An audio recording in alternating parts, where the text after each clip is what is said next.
नमस्कार साथियों, आज बात करेंगे अपन निगमन विधि की।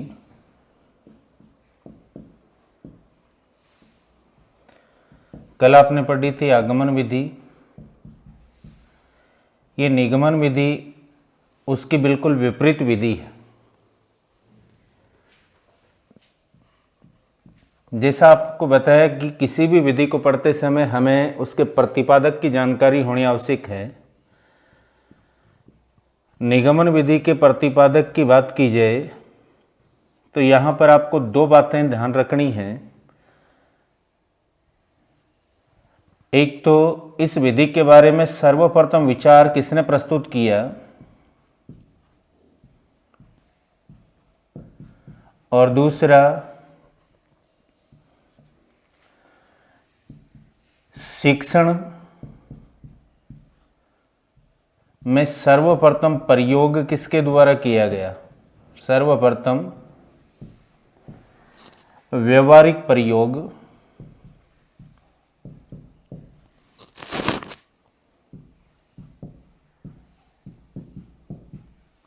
किसके द्वारा किया गया। तो देखिए, इस विधि के ऊपर सबसे पहले विचार तो प्रस्तुत किया है प्लेटो ने। यानी वास्तव में इस विधि का सर्वप्रथम प्रतिपादन प्लेटो ने किया था, लेकिन निगमन विधि का शिक्षण में सर्वप्रथम व्यवहारिक जो प्रयोग है वो प्लेटो के शिष्य अरस्तु ने किया है। इसलिए अरस्तु को इस विधि का वास्तविक प्रतिपादक कह सकते हो आप।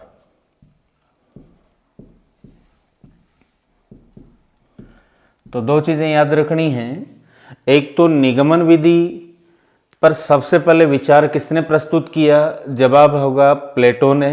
दूसरा, निगमन विधि का शिक्षण में सर्वप्रथम व्यवहारिक प्रयोग किसके द्वारा किया गया, तो जवाब होगा अरस्तु के द्वारा। अर्थात इस विधि के वास्तविक प्रतिपादक किनको माना जाता है, अरस्तु को। यहाँ दोनों के बीच संबंध भी याद रखना, प्लेटो के शिष्य थे अरस्तु।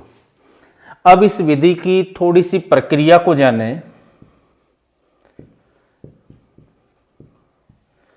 कि इस विधि की सामान्य प्रक्रिया क्या होती है। तो इस विधि में अध्यापक द्वारा तो क्या कार्य किया जाता है और छात्र द्वारा या विद्यार्थी द्वारा क्या कार्य किया जाता है, ये दोनों चीज़ें याद रखें।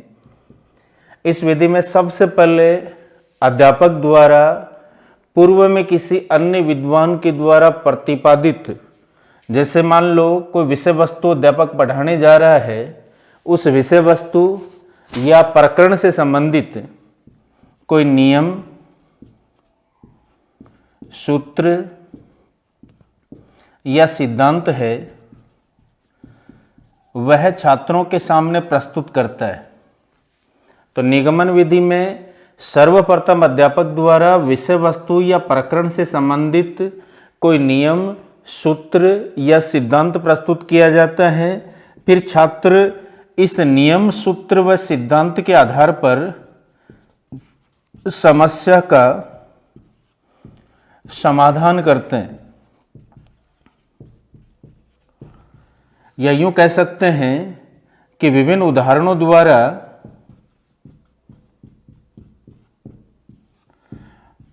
अध्यापक द्वारा प्रस्तुत किए गए नियम, सूत्र या सिद्धांत की पुष्टि करते हैं, उसकी जांच करते हैं। तो देखिए, ये प्रक्रिया के अनुसार अगर अपन देखें तो निगमन विधि है वो आगमन विधि के बिल्कुल विपरीत है।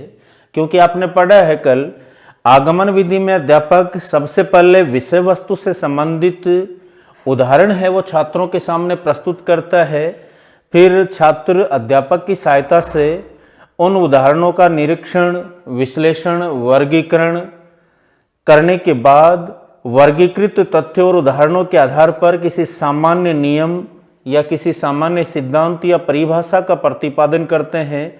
अर्थात वो उदाहरण से नियम की ओर थी, जबकि इसमें अध्यापक पहले छात्रों को नियम के बारे में बता देता है, फिर छात्र उस नियम के आधार पर समस्या के समाधान का प्रयास करते हैं। या यूं दूसरे शब्दों में अपन कह सकते हैं कि छात्र विभिन्न उदाहरणों के द्वारा उस नियम, सूत्र या सिद्धांत की जांच या पुष्टि करते हैं।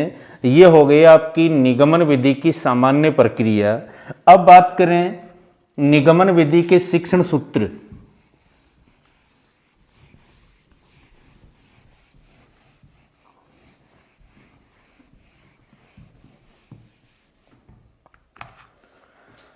तो जैसा कल बात की आप लोगों ने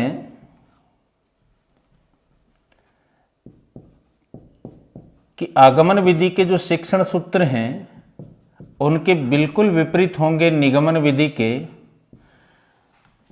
जैसे वहां आपने बात की थी आगमन विधि ज्ञात से अज्ञात की ओर थी, तो ये अज्ञात से ज्ञात की ओर शिक्षण सूत्र पर आधारित है। वो सरल से जटिल की ओर थी, तो ये जटिल से सरल की ओर शिक्षण सूत्र पर आधारित है। वो सुगम से कठिन की ओर थी, तो ये कठिन से सुगम की ओर शिक्षण सूत्र पर आधारित है। वो उदाहरण से नियम की ओर थी, तो ये नियम से उदाहरण की ओर शिक्षण सूत्र पर आधारित है। आगमन विधि प्रत्यक्ष से प्रमाण की ओर थी, तो निगमन उसके विपरीत प्रमाण से प्रत्यक्ष की ओर है।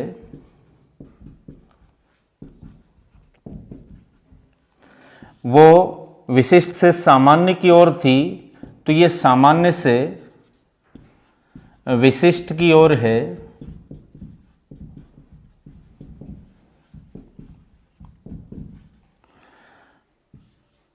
वो मूर्त से अमूर्त की ओर थी, तो ये अमूर्त से मूर्त की ओर है। वो पूर्ण से अंश की ओर थी, तो ये अंश से पूर्ण की ओर है।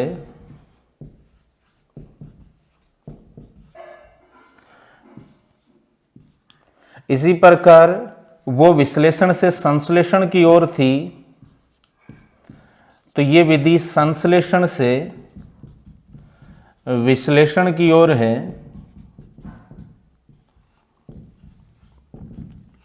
तो ये प्रमुख शिक्षण सूत्र हैं। कौन कौन से, दोबारा देखें। अज्ञात से ज्ञात की ओर, जटिल से सरल की ओर, कठिन से सुगम की ओर, नियम से उदाहरण की ओर, प्रमाण से प्रत्यक्ष की ओर, सामान्य से विशिष्ट की ओर, अमूर्त से मूर्त की ओर, अंश से पूर्ण की ओर, संश्लेषण से विश्लेषण की ओर। इसके अलावा एक शिक्षण सूत्र आप बोल सकते हैं, ये सूक्ष्म से स्थूल की ओर है। जैसे वो स्थूल से सूक्ष्म थी, तो ये सूक्ष्म से स्थूल की ओर है। तो ये निगमन विधि के प्रमुख शिक्षण सूत्र। अब उसके बाद बात आती है कि निगमन विधि के प्रमुख पद या सोपान कितने हैं।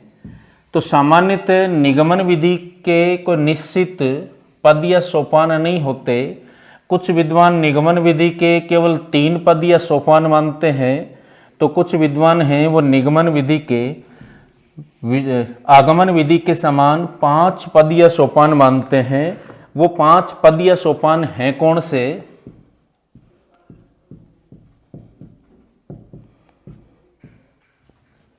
जैसे आगमन विधि में पहला पद था उदाहरण, क्योंकि अध्यापक सबसे पहले छात्रों के सामने विषय वस्तु से संबंधित उदाहरण प्रस्तुत कर रहा था, और यहाँ पर अध्यापक सबसे पहले अपने विषय वस्तु या प्रकरण से संबंधित कोई नियम, कोई सूत्र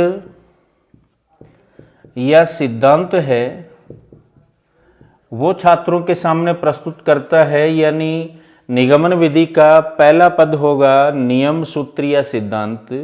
सबसे पहले अध्यापक द्वारा विषय वस्तु से संबंधित कोई नियम, कोई सूत्र या सिद्धांत है वो छात्रों के सामने प्रस्तुत किया जाता है। फिर छात्रों के वो नियम, सूत्र या सिद्धांत समझ में आए, इसलिए अध्यापक उसे समझाने हेतु उसको स्पष्ट करता है, यानी दूसरा पद है स्पष्टीकरण। और यहां पर अध्यापक द्वारा अपने द्वारा प्रस्तुत किसी नियम, सूत्र व सिद्धांत को स्पष्ट करने के लिए समझाने का प्रयास करता है, छात्रों के सामने उस नियम या सूत्र या सिद्धांत को स्पष्ट करता है। फिर उसके बाद तीसरा जो पद है वो है निरीक्षण। अध्यापक द्वारा प्रस्तुत नियम, सूत्र व सिद्धांत से संबंधित अध्यापक कुछ उदाहरण प्रस्तुत करता है और छात्रों से उन उदाहरणों के समुचित निरीक्षण हेतु बोलता है, और छात्र हैं वो उन उदाहरणों का निरीक्षण करते हैं। फिर उदाहरणों का निरीक्षण करने के बाद छात्र उन उदाहरणों का नियम, सूत्र या सिद्धांत के अनुसार वर्गीकरण करते हैं। फिर उन वर्गीकृत उदाहरणों के आधार पर उन उदाहरणों की सहायता से जो अध्यापक द्वारा प्रस्तुत किया गया कोई नियम, सूत्र या सिद्धांत था उसकी पुष्टि करते हैं, या यूं कहें उसकी जांच करते हैं। उस पांचवें पद को कहते हैं अपन परीक्षण। तो दोबारा देखिए, निगमन विधि में कुल 5 पद या सोपानों का अनुसरण अध्यापक द्वारा किया जाता है। पहला पद है नियम, सूत्र व सिद्धांत, अर्थात अध्यापक सबसे पहले अपनी विषय वस्तु से संबंधित कोई नियम, सूत्र या सिद्धांत छात्रों के सामने प्रस्तुत करता है।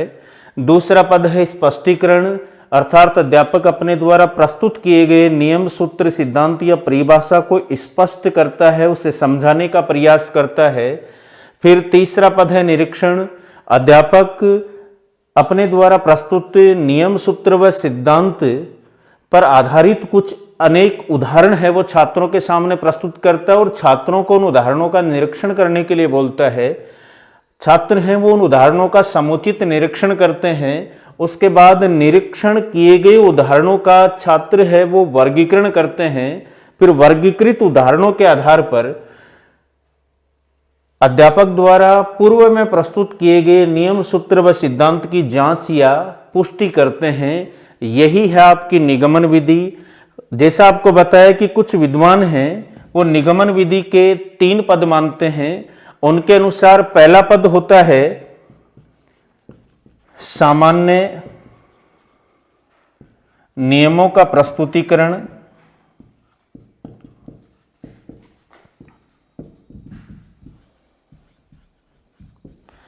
नंबर 2 होता है नियम और उदाहरणों में संबंध यानी संबंधों की स्थापना।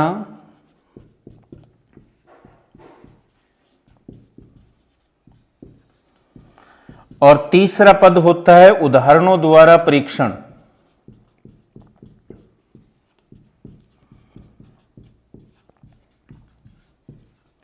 तो यहां पर दोनों चीजें याद रखनी है।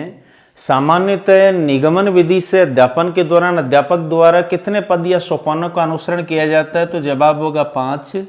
और वो 5 पद या सोपान है, पहला तो नियम, सूत्र या सिद्धांत, दूसरा स्पष्टीकरण, तीसरा निरीक्षण, चौथा वर्गीकरण और 5वां परीक्षण। जबकि कुछ विद्वान हैं वो निगमन विधि के केवल 3 पद या सोपान मानते हैं, और वो 3 पद या सोपान हैं सामान्य नियमों का प्रस्तुतिकरण, संबंधों की स्थापना और उदाहरणों द्वारा नियमों का परीक्षण। इसके बाद कई बार प्रश्न आ जाता है कि निगमन विधि के कितने रूप होते हैं, निगमन विधि कितने प्रकार की होती है। तो यहां आप संक्षिप्त में याद रखें, निगमन विधि है उसके 2 रूप होते हैं। एक सूची प्रणाली और एक होता है पाठ्य पुस्तक प्रणाली। तो निगमन विधि के 2 रूप होंगे, एक सूची या सूत्र प्रणाली आप कह सकते हो, और दूसरा है पाठ्य पुस्तक प्रणाली। दोबारा याद रखना, निगमन विधि के कितने रूप होते हैं, 2 रूप होते हैं, एक सूत्र प्रणाली और दूसरा पाठ्य पुस्तक प्रणाली। अब अपन बात करेंगे निगमन विधि के गुण व दोषों की, कि निगमन विधि के प्रमुख गुण तो क्या हैं और इस विधि से शिक्षण के दोष क्या हैं।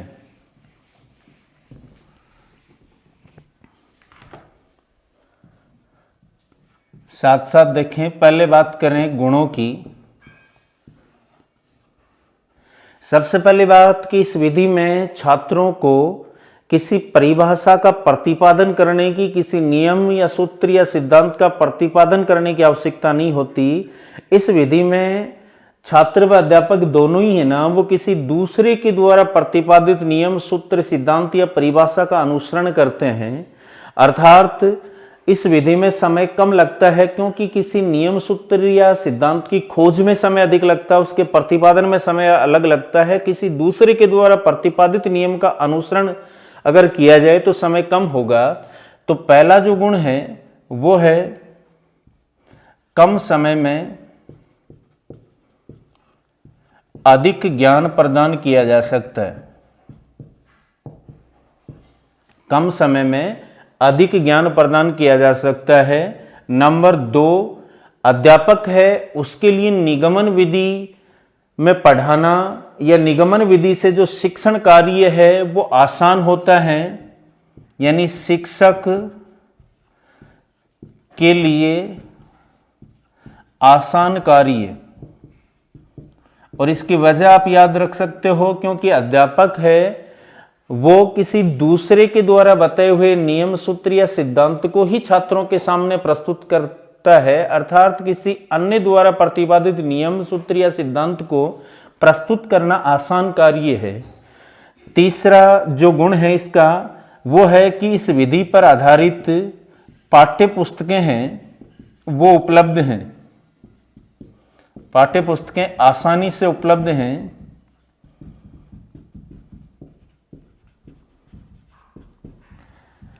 चौथा गुण है ये विधि सभी विषयों के लिए प्रयोग में ली जा सकती है, यानी सभी विषयों के लिए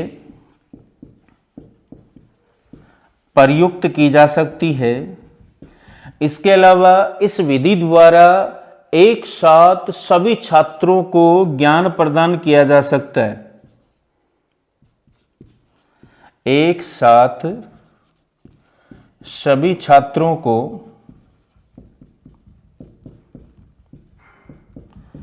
ज्ञान प्रदान किया जा सकता है। फिर छठवां जो इसका गुण है, इसमें न तो अध्यापक को ज़्यादा मेहनत करनी पड़ती है और न ही छात्र को अधिक मेहनत करनी पड़ती है। यानी छात्र व अध्यापक दोनों को कम परिश्रम या मेहनत करनी पड़ती है। सातवां गुण है इसमें ज्ञानार्जन है वो तीव्र गति से होता है। कम समय में अधिक ज्ञान, तो इसको यूं भी लिख सकते हैं, ज्ञानार्जन तीव्र गति से।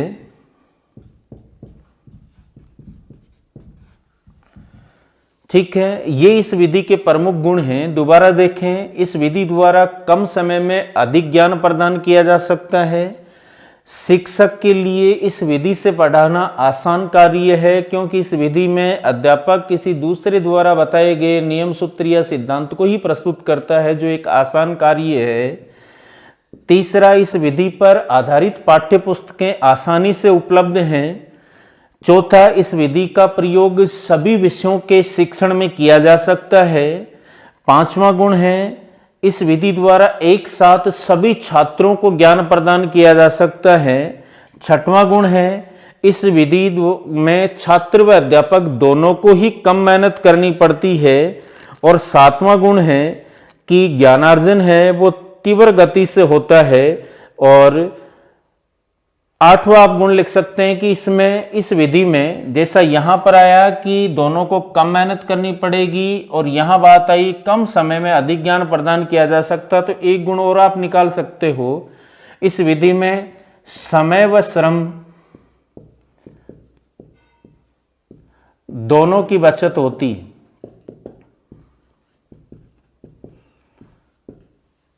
फिर बात करें इस विधि के दोषों की, कि निगमन विधि के प्रमुख दोष कौन कौन से हैं। तो सबसे पहली बात तो देखो, इसके जो शिक्षण सूत्र आपने पढ़े उन पर आप गौर करें कि इस निगमन विधि के जो समाज शिक्षण सूत्र हैं वो मनोवैज्ञानिक शिक्षण सूत्रों के विपरीत हैं। अर्थात ये विधि है वो मनोवैज्ञानिक शिक्षण सूत्रों पर आधारित नहीं है, तो इसका मतलब ये अमनोवैज्ञानिक विधि है। तो पहला दोष आ जाएगा, ये विधि कैसी विधि है? अमनोवैज्ञानिक विधि। दूसरा दोष आएगा, जैसे आपको कल बताया था कि जिस विधि में छात्र अधिक क्रियाशील रहता है, छात्र स्वयं क्रिया करके सीखता है, तो उस विधि से अर्जित ज्ञान है वो स्थायी होता है।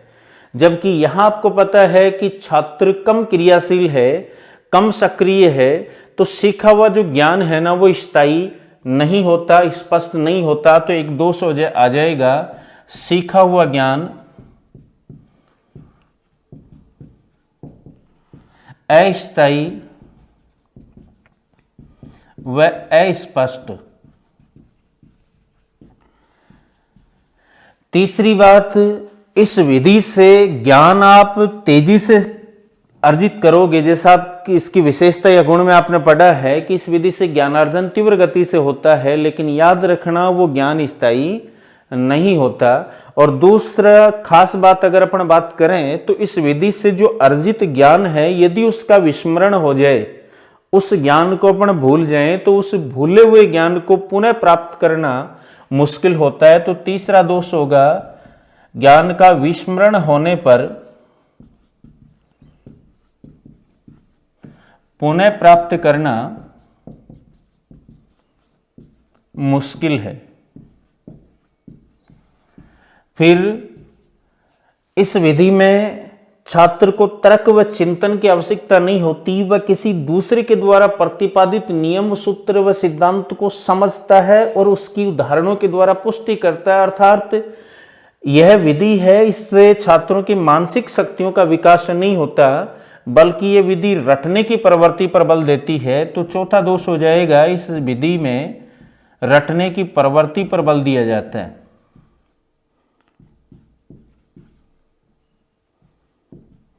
पर बल। फिर पांचवा अगर प्रमुख दोष अपन देखें तो इस विधि का पांचवा दोष है, ये जो विधि है ना, इसमें अध्यापक व छात्र दोनों ही ज्यादा सक्रिय नहीं रहते, दोनों को ज्यादा मेहनत नहीं करनी पड़ती। तो ऐसी स्थिति में जब अध्यापक और छात्र दोनों ही सक्रिय नहीं रह पाते, तो कक्षा का जो वातावरण है ना वो अरुचिकर हो जाता है, नीरस हो जाता है।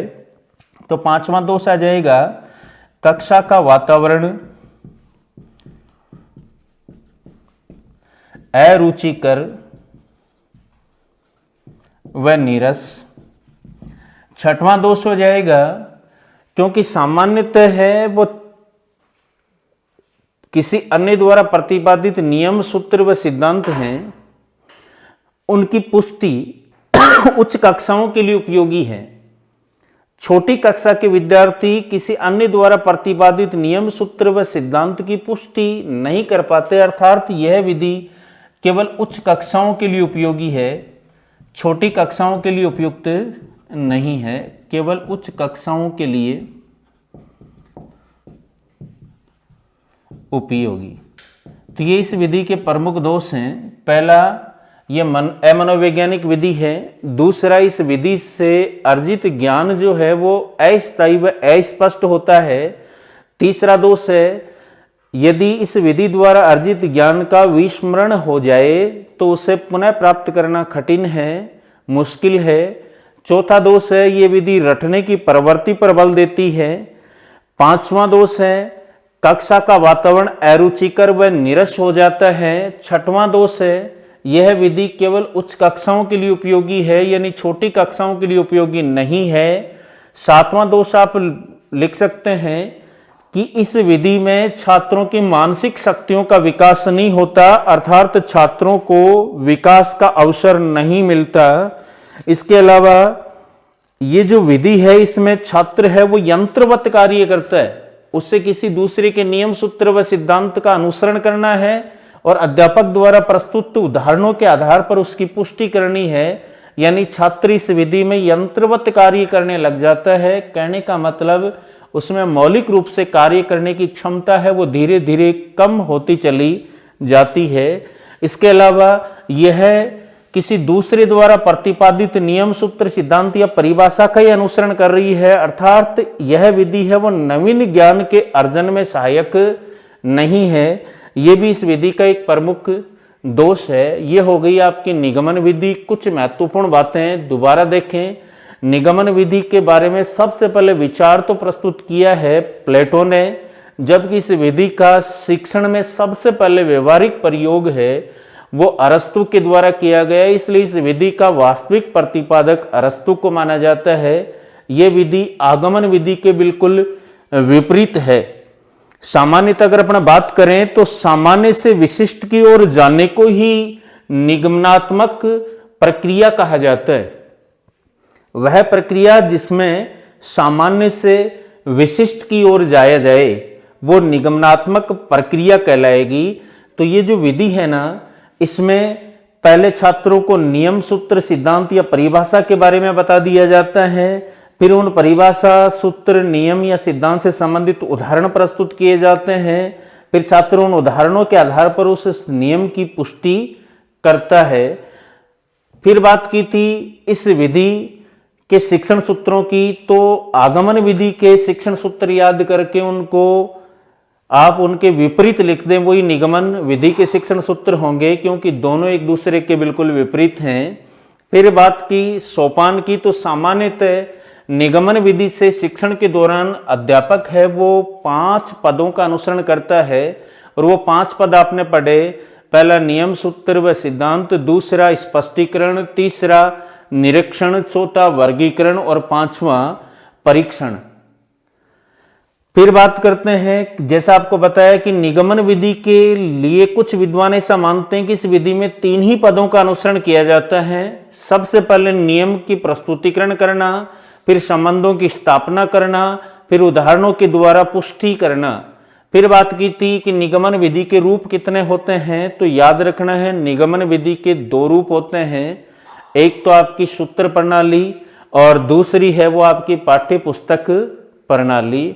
फिर इसके गुण और दोषों की बात की।